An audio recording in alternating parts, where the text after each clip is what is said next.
rahimahullah, atau beliau dikenal dengan Imam Al-Barbahari. Beliau wafat pada tahun 329 Hijriah dan beliau adalah termasuk di antara deretan para ulama yang belajar dari murid-murid Imam Ahmad rahimahullah. Imam Ahmad mempunyai murid-murid, lalu murid-murid Imam Ahmad itu mempunyai murid-murid lagi. Nah, di antaranya adalah Al-Imam Al-Barbahari rahimahullah. Nama kuning beliau adalah Abu Muhammad. Namanya adalah Al-Hasan bin Ali bin Arab. Ikhwan wa akhwat, kitab Syarh Sunnah milik Imam Al-Barbahari ini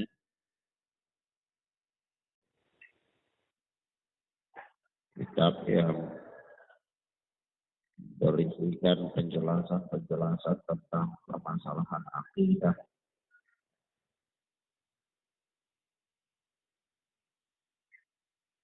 yakni merupakan suatu masalah atau masalah yang paling penting dari permasalahan agama. Karena agama ini secara garis besar itu terbagi menjadi dua. Agama Islam yang mulia ini yang telah Allah Subhanahu wa ta'ala sempurnakan ini secara garis besar terbagi menjadi dua. Yaitu bagian yang pertama adalah perkara usul atau pokok dalam agama, yang merupakan perkara paling penting dan fondasi agama. Sehingga barang siapa yang sesat dalam permasalahan usul ini, maka dia dianggap sesat dalam agama.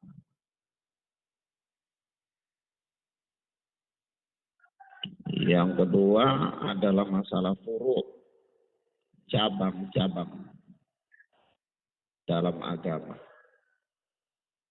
Seperti perkara ibadah, puasa, sholat, sedekah, jihad, dan seterusnya adalah merupakan perkara furu'. Merupakan perkara apa? Furu' atau cabang. Nah, perkara usul, perkara pokok dalam agama itu apa? Nah, perkara pokok dalam agama itu adalah perkara akidah, perkara keyakinan. Itu merupakan perkara yang pokok dalam agama. Nah, dalam kitab Syarh Sunnah ini Al-Imam Al-Barbahari menyebutkan perkara-perkara usul dalam agama. Memang di dalamnya ada beberapa perkara furu', seperti sholat qasar bagi musafir, atau bolehnya berbuka puasa di dalam bulan Ramadan bagi musafir, atau tentang wali dalam pernikahan, atau tentang bolehnya sholat menggunakan celana. Ya, nah, ini semua termasuk perkara buruk cabang tetapi disebutkan dalam kitab Syarh Sunnah. Kenapa? Ya, salah satu alasannya karena banyak dari kelompok-kelompok sesat yang menyelidiki perkara furu ini yang kemudian membuat mereka terjatuh dalam kesesatan masalah akidah. Jadi disebutkan oleh beliau. Nah, para ulama sejaman atau sebelum Imam Al-Barbahari maupun sesudah Imam Al-Barbahari banyak menulis kitab-kitab yang berbicara dalam masalah akidah, masalah usul. Taruhlah seperti imam-imam di atas daripada Imam Al-Barbahari yang merupakan muridnya Al-Imam Asy-Syafi'i dan sekaligus merupakan gurunya Imam Bukhari, yaitu seperti Al-Imam Al-Humaidi, Abu Bakar Al-Humaidi rahimahullah. Beliau juga menulis kitab di dalam bidang yang berbicara di dalam bidang akidah yang diberi judul Ushulus Sunnah. Begitu pula seperti murid kesayangannya Al-Imam Muhammad bin Idris Asy-Syafi'i, yakni Al-Imam Al-Muzani rahimahullah. Orang yang paling faqih dan murid yang dikatakan murid kesayangannya Imam Syafi'i. Juga beliau menulis sebuah kitab dalam permasalahan akidah yang diberi judul Syarh Sunnah Al-Imam Al-Muzani. Begitu pula seperti imam ahli hadis, yaitu Al-Imam Ahmad rahimahullah, Ahmad bin Hanbal. Itu beliau juga menulis kitab yang isinya berbicara tentang persoalan akidah yang diberi judul Ushulus Sunnah,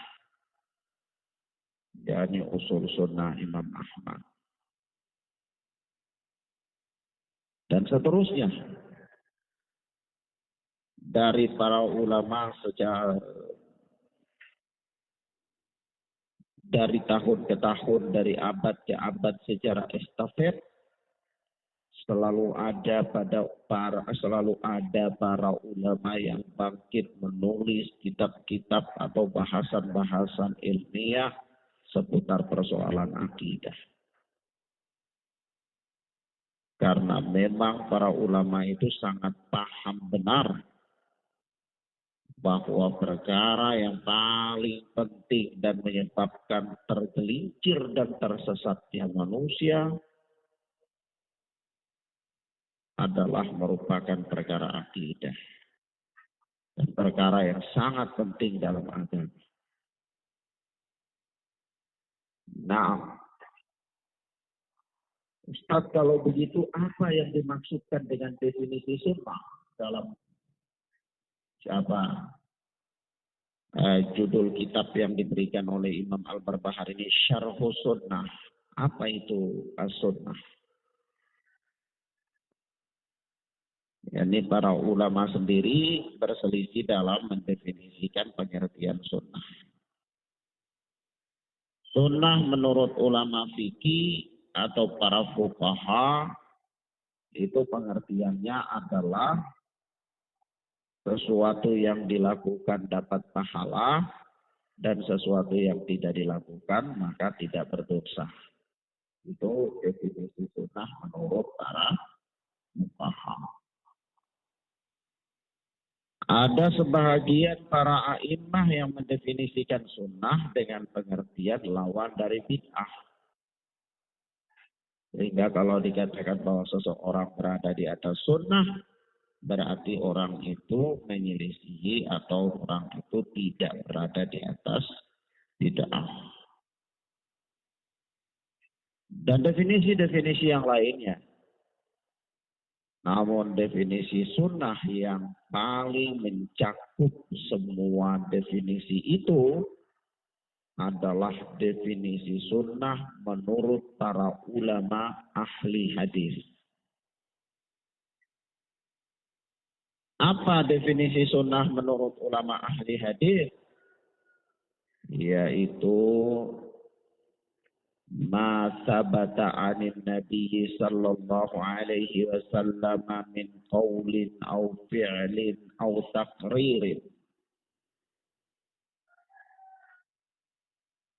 yaitu segala sesuatu yang sahih datangnya dari Nabi sallallahu alaihi wasallam, baik berupa perbuatan, berupa ucapan, perbuatan, maupun pembenaran atau penetapan Nabi Sallallahu Alaihi Wasallam. Kalau segala sesuatu yang sahih dari Nabi itu baik berupa ucapan, itu juga definisinya, pengertian sunnah. Itulah kita makan dengan sunnah. Kalau ada yang sahih datang dari Nabi Sallallahu Alaihi Wasallam berupa perbuatan, misalnya Nabi pernah melakukan ini, Nabi pernah melakukan itu, maka yang demikian itu pun namanya sunnah. Tapi dalam bentuk perbuatan Nabi Sallallahu Alaihi Wasallam. Begitu pula kalau ada suatu kejadian yang terjadi di hadapan Nabi Sallallahu Alaihi Wasallam, lalu beliau mendiamkannya, atau ada suatu peristiwa yang sampai beritanya kepada Nabi Sallallahu Alaihi Wasallam, lalu beliau diamkan, maka itu namanya takrir, pembenaran Nabi Sallallahu Alaihi Wasallam terhadap peristiwa tersebut. Maka itu pun adalah merupakan sunnah. Meskipun nanti hukum asalnya berbeda-beda ya. Hukum asal ya sunnah yang datang dalam bentuk ucapan itu apa hukum asalnya? Hukum asal sunnah yang datang dalam bentuk perbuatan Nabi itu apa hukum asalnya?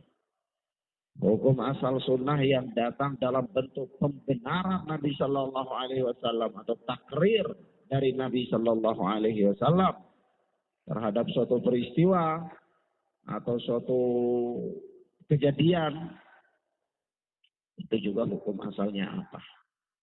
Nanti kita jelaskan di awal pembahasan isi kitab Al-Barbahari ini. Nah, toib.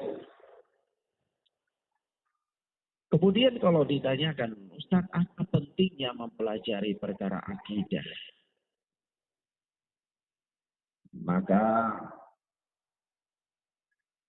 kita katakan bahwasanya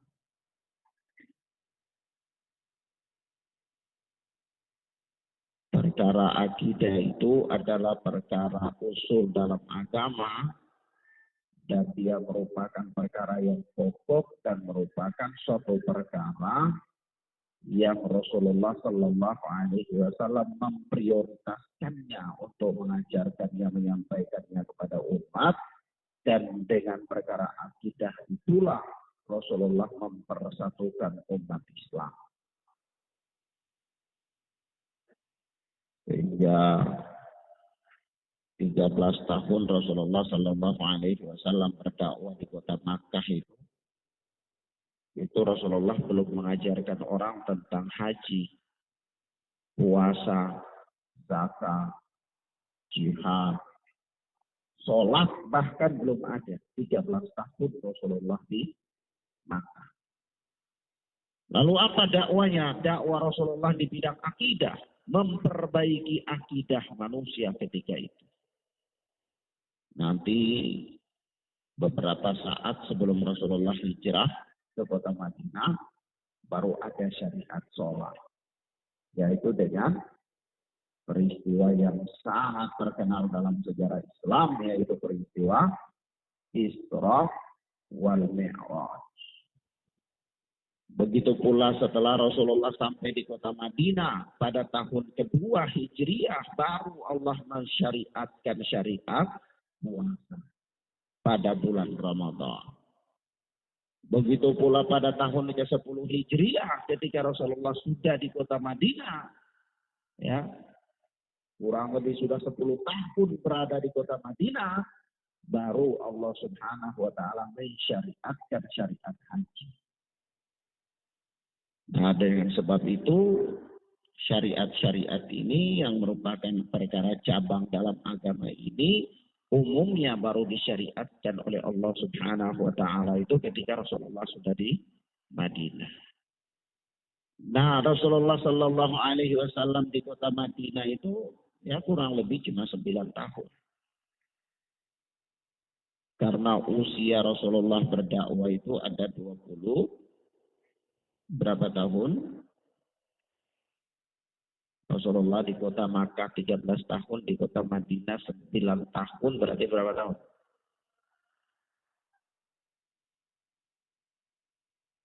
Ya, kurang lebih 21 tahun. Ya. Nah, itu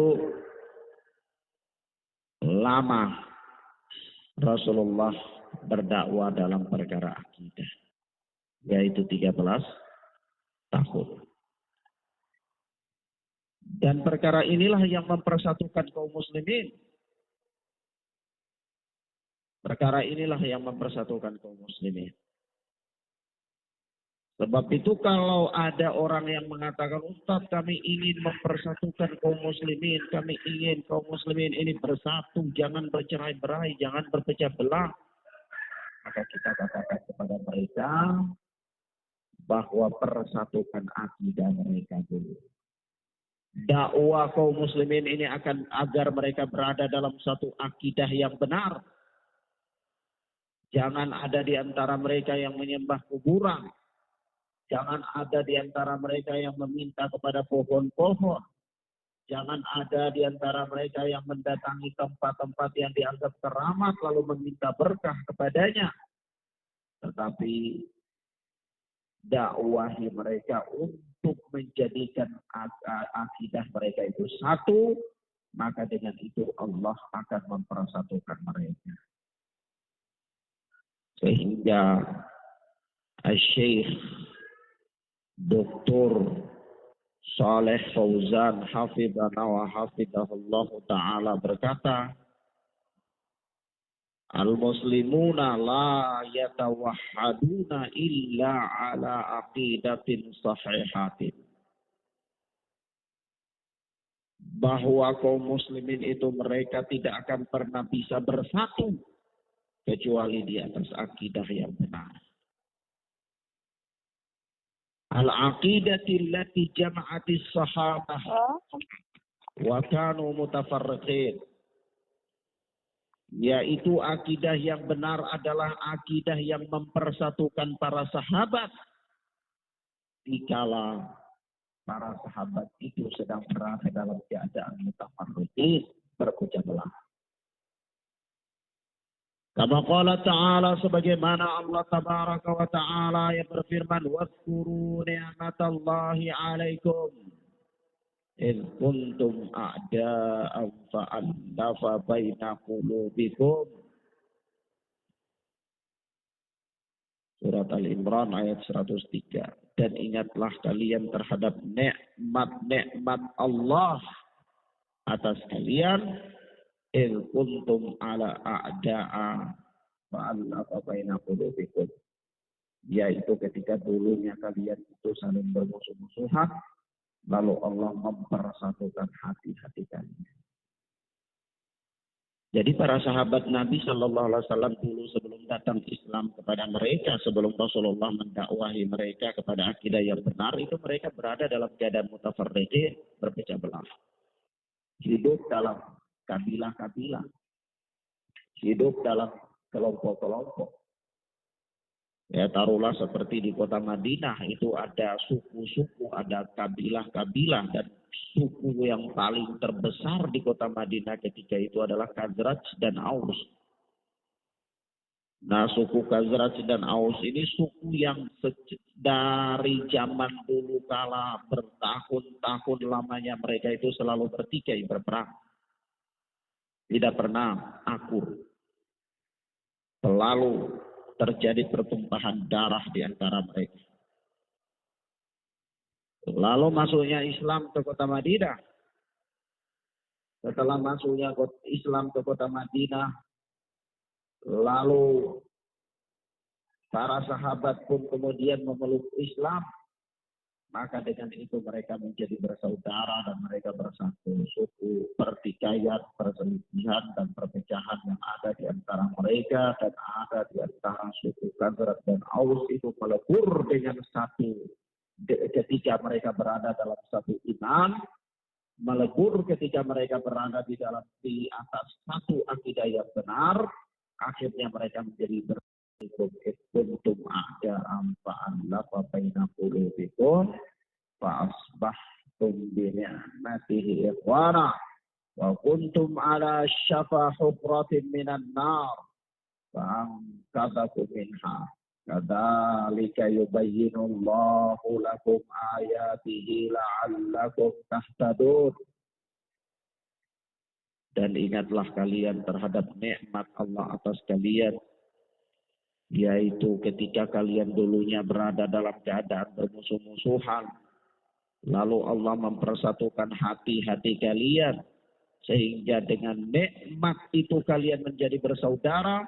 Wa kuntum ala syafa hufratin minan nar, dan dulunya kalian itu berada di jurang neraka. Fa'angkadakum minha, lalu kami menyelamatkan, aku menyelamatkan kalian dari neraka. Kadzalika yubayyinullahu lakum ayatihi la'allakum tahtadun. Demikianlah Allah menjelaskan kepada kalian ayat-ayatnya agar kalian mendapat petunjuk. Maka di sini ya, orang-orang ini atau manusia pada ketika itu, para sahabat, mereka berada di atas suatu akidah yang benar, sehingga mereka itu bersatu. Lalu Allah ingatkan kita semua dan ingatkan mereka bahwa ingat dulu kalian ini bermusuh-musuhan. Ingat dulu kalian ini berpecah belah. Lalu nikmat Allah datang kepada kalian sehingga kalian menjadi bersaudara. Hilang pertikaian di antara kalian, sirna permusuhan di antara kalian. Yaitu nikmat apa? Nikmat akidah yang benar. Nikmat Islam datang kepada kalian. Ingat itu. Begitu. Nah. Maka kemudian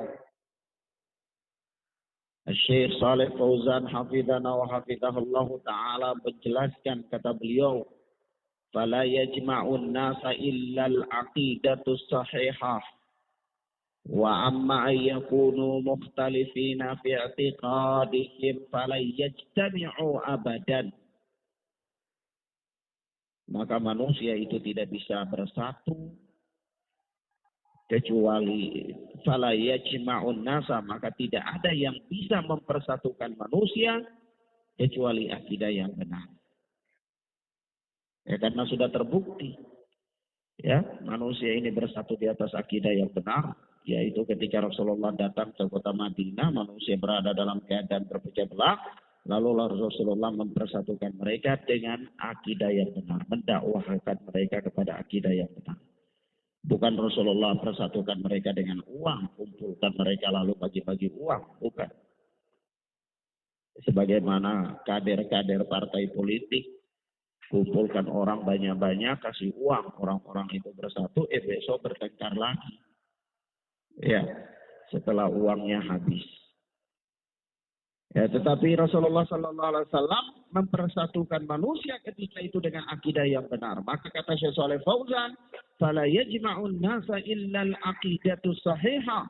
Maka tidak ada yang bisa mempersatukan manusia kecuali akidah yang benar. Wa amma yakunu mukhtalifina fi i'tiqadihim fala yajtami'u abadan. Adapun ketika mereka itu berada dalam mukhtalifina fi i'tiqadihim, berselisih beraneka ragam keyakinan mereka, maka fala yajtami'u abadan. Mereka tidak akan pernah bersatu selama-lamanya. Bagaimana mereka mau bersatu kalau seandainya di antara mereka itu mempunyai akidah yang beraneka ragam, maka di sana akan gesekan kepentingan. Nanti para penyembah kubur dia mau buat kubur-kuburnya itu seperti apa istana-istana, lalu dia karang-karang cerita bahwa dulu penghuni kubur ini ya waktu masih hidup di dunia tapi sudah bisa lihat neraka dan surga. Ya, dulu penghuni kubur ini punya zikir anti mati. Maka bacalah zikir ini, orang-orang berbondong-bondong ke sana. Satu orang lagi nanti datang lagi pemilik tarekat mengatakan dulu di pohon ini tiba-tiba ada muncul cahaya besar dan ternyata cahaya itu berubah jadi amal. Misalnya. Ya, maka tempat ini kalau orang datang di sini nanti jadi sakti kalau orang pun datang ke sana. Jadi berbeda-beda. Nah kalau kepentingannya mereka berbeda-beda, yakni menarik orang untuk datang ke tempat-tempat mereka, maka bagaimana bisa mereka bersatu? Tidak mungkin. Ya, dalam urusan dunia saja, kalau kepentingannya berbeda, ya mereka tidak bisa bersatu. Lihat saja itu orang-orang kader-kader partai politik. Hari ini mereka masih bisa bersatu di bawah satu bendera, tapi kalau besok nanti berbeda kepentingan, ya saling menjatuhkan sama mereka.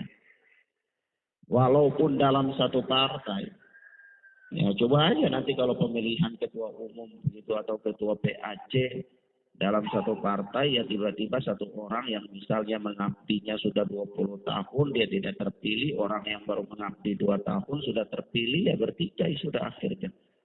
Kenapa? Karena berbeda kepentingan. Berbeda apa? Kepentingan.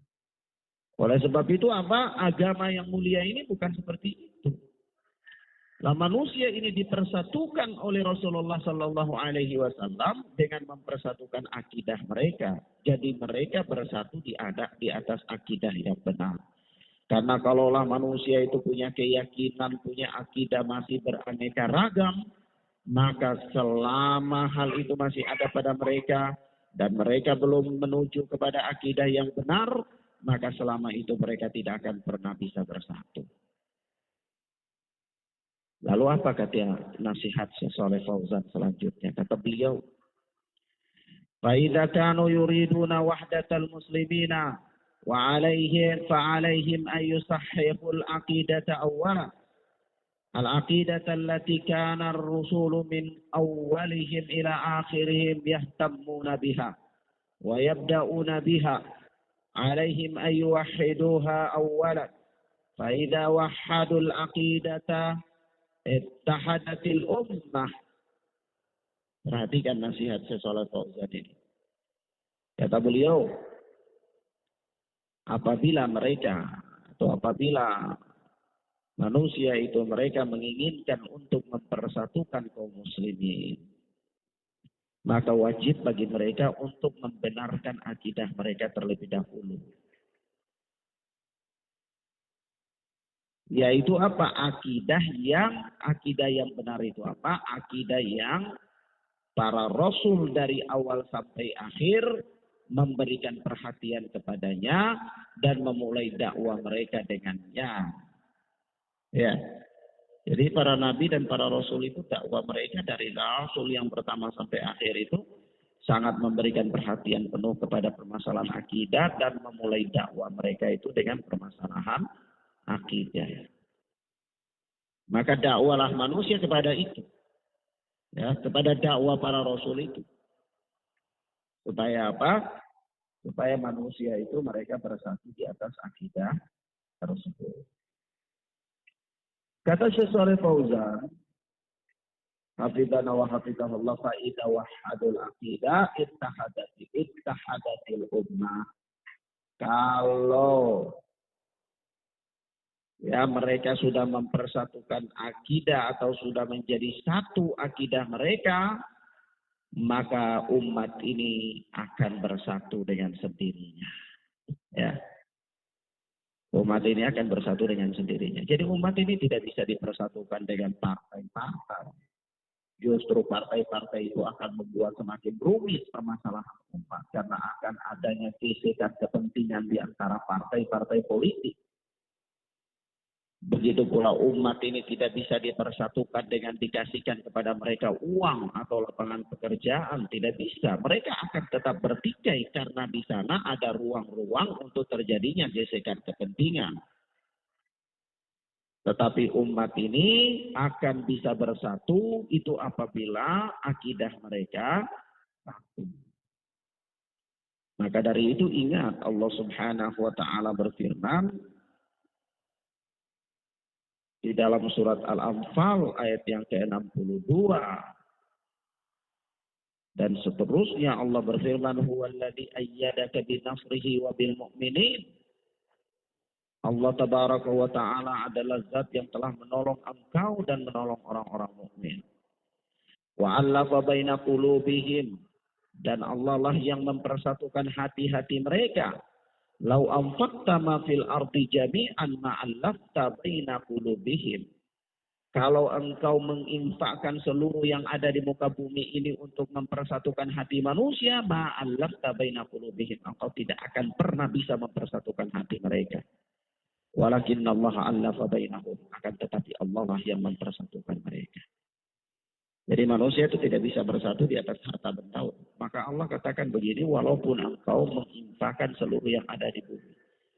Jangan hanya sekedar bagi-bagi bagi-bagi beras, bagi-bagi kacang panjang, bagi-bagi singkong. Lalu engkau kira dengan itu bisa mempersatukan manusia. Tidak, manusia tidak akan pernah bisa bersatu. Tetapi manusia bersatu itu bahkan jangankan itu terlalu kecil. Bagi-bagi emas pun manusia tidak akan pernah bisa bersatu. Lah di sini Allah mengatakan lau anfaqta ma fil ardi jami'an, kalau engkau menginfakkan seluruh yang ada di bumi ini untuk mempersatukan manusia, ma'allafta baina qulubihim, engkau tidak akan pernah bisa mempersatukan hati-hati mereka. Artinya apa? Artinya manusia itu tidak bisa dipersatukan dengan harta benda. Manusia tidak bisa dipersatukan dengan kekuatan materi. Lalu dengan apa manusia dipersatukan? Ya manusia dipersatukan dengan akidah yang benar. Dengan akidah yang benar. Nah itulah pentingnya mempelajari permasalahan akidah. Maka dari itu dalam permasalahan akidah ini Rasulullah Sallallahu Alaihi Wasallam telah mengatakan kepada kita taraktukum alal bayda lailiha kanahariha. Aku telah tinggalkan kalian ini di atas akidah yang putih bersih, di atas akidah, di atas agama yang putih bersih, lailiha kanahariha. Saking bersihnya itu sampai malamnya itu seperti siangnya. Sampai apa? Malamnya itu seperti siangnya, saking terang. Tapi Ustadz, bagaimana kalau seandainya masih ada manusia yang berselisih dalam persoalan ini? Maka Allah Subhanahu wa taala jawabannya, mereka harus kembali kepada firman Allah dan menerapkan firman Allah dalam kehidupan mereka, yaitu surat An-Nisa ayat 59. Apa itu firman Allah? Fa in tanaza'tum fi syai'in farudduhu ila Allahi war Rasul. Kalau kalian berbeda pendapat dalam suatu masalah, maka kembalikanlah kepada Allah dan Rasul. Kalau kalian apa? Berbeda pendapat dalam suatu masalah, maka kembalikanlah kepada Allah dan Rasul. Maka itu adalah solusi untuk mempersatukan umat dan merupakan perkara yang menunjukkan kepada kita bahwa betapa pentingnya mempelajari permasalahan akidah. Nah, kenapa ya, Van? Ya kalau sama, kalau seseorang itu dia akidahnya rusak, walaupun ibadahnya baik ya. Tetapi pada umumnya orang yang akidahnya rusak itu ibadahnya juga akan rusak.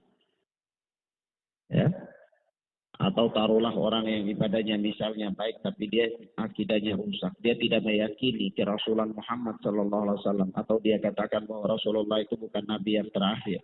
Nabi yang terakhir itu Mirza Ghulam Ahmad. Tapi orang ini dia puasa 1 bulan full pada bulan Ramadan, dan dia juga berhaji, dan dia juga sholat 5 waktu. Kira-kira faedah tidak puasa, haji dan sholatnya? Tidak faedah. Kenapa? Karena dia mengingkari Rasulullah Sallallahu Alaihi Wasallam sebagai Rasulullah. Nah, akidahnya rusak. Akidahnya apa? Rusak. Nah, begitu pula ada orang rajin ibadah, tapi dia katakan dia meyakini bahwa ada Tuhan lain selain Allah. Kira-kira manfaat tidak ibadahnya? Tidak manfaat. Maka dari itu ibadah-ibadah itu adalah merupakan perkara furu', perkara cabang dalam agama. Nah, perkara cabang dalam agama ini akan bermanfaat dan akan menjadi baik apabila dia berdiri di atas pokok atau prinsip yang baik. Apa itu prinsip dalam agama? Yaitu perkara akidah. Ya. Nah, ada orang rajin sholat, tapi dia juga apa? Rajin meminta di tempat-tempat batu-batu karamat, pohon-pohon karamat, minta pertolongan di sana, minta perlindungan di sana. Ada orang rajin sholat tapi dia mengaku tahu perkara gaib, ya, yang merupakan rahasia Allah. Nah, ini kan akhirnya sia-sia amal ibadahnya itu. Kenapa? Karena dibangun di atas akidah yang rusak. Ya. Bahkan ada orang diselamatkan oleh Allah Subhanahu wa Ta'ala di hari kiamat. Itu dia punya amal hanya sedikit saja, tapi karena dia punya akidah yang benar. Dia punya akidah yang benar. Maka Ustaz bisa, iya. Lah, orang yang terakhir keluar dari neraka itu kan orang beriman, yang ada pada dirinya iman, tapi dia tidak punya amal. Ya. Tapi Allah masih keluarkan dia dari neraka karena dia punya iman. Ya. Begitu pula dalam hadis bitaqah. Ada seseorang di hari kiamat nanti yang Allah hadirkan dia di pengadilan Allah pada hari perhitungan. Lalu dibentangkan kepadanya, malaikat bentangkan kepada orang itu 99 catatan keburukan. Dan 1 catatan keburukan itu panjangnya sejauh mata memandang. Semuanya berisikan keburukan-keburukan. Dosa-dosa yang dilakukan oleh orang tersebut. Dan bukan 1, 99 catatan. Lalu ditanyakan kepadanya, apakah ini benar semua adalah perbuatanmu di dunia? Dia katakan, iya benar ya Allah. Apakah engkau punya alasan, punya utur untuk apa? Untuk melakukan dosa-dosa ini? Dia katakan, tidak ada ya Allah. Aku lakukan dosa ini dengan senang hati, tidak ada utur, tidak ada paksaan. Dikatakan lagi kepadanya, apakah engkau punya amalan? Dia katakan, tidak ada ya Allah. Para malaikat mengatakan tidak ada. Engkau punya kebaikan. Maka malaikat pun mengeluarkan kepadanya, memberikan kepadanya, menampakkan kepadanya sebuah bitaqah, sebuah kartu. Kartu itu bertuliskan la ilaha illallah. Orang ini pun bingung. Dia katakan, ada apa dengan cuma kartu kecil ini jika dibandingkan dengan 99 catatan keburukan ini? Apa faedahnya? Tapi kemudian apa yang terjadi? Allah Subhanahu wa Ta'ala memerintahkan untuk menimbang 99 catatan keburukannya itu dengan kalimat la ilaha illallah. Kartu kalimat la ilaha illallah itu akhirnya 99 catatan kebaikan diletakkan pada 1 daun timbangan, dan kalimat la ilaha illallah yang ada pada sebuah bitaqah itu diletakkan pada sebuah daun timbangan yang lain. Ternyata apa yang terjadi? Kalimat la ilaha illallah lebih berat daripada catatan 99 catatan keburukan orang itu. Akhirnya dia diselamatkan oleh Allah Subhanahu wa Ta'ala. Selamat apa tidak? Selamat. Dengan sebab apa orang ini? Sebab punya akidah yang benar. Ya. Sebab punya akidah yang benar. Maka ini penting mempelajari akidah. Orang akidahnya rusak mengaku jadi nabi misalnya. Ya, walaupun dia puasa, rajin, sholat, rajin, ya, berjihad, ya. Tetapi apa? Mengaku jadi nabi. Akidahnya rusak. Kira-kira manfaat tidak sholat puasanya? Tidak manfaat. Tidak apa? Tidak manfaat. Ya. Maka dari itu di sini sekali lagi, Ya, hal ini semua menunjukkan kepada kita bahwa betapa pentingnya mempelajari persoalan akidah, dan persoalan akidah adalah merupakan persoalan usul di dalam agama. Demikian para fitina Allah wa iyyakum. Ya, pada pagi hari ini ya Anda bisa menyampaikan mukaddimah pendahuluan ya sebelum kita masuk pada mempelajari kitab Syarh Sunnah Al-Barbahari rahimana wa rahimahullah. Mudah-mudahan bermanfaat bagi kita insyaallah ta'ala, dan Allah memberikan keberkahan kepada kita dalam majelis ilmu kita ini. Adanallah wa iyyakum wa barakallahu fikum. Allahumma yassir lana wa la tu'assir alaina. Wa sallallahu ala nabiyyina Muhammad wa ala alihi wa sahbihi wa sallam. Subhanakallahumma wa bihamdika asyhadu an la ilaha illa anta astaghfiruka wa atubu ilaik. Assalamualaikum warahmatullahi wabarakatuh.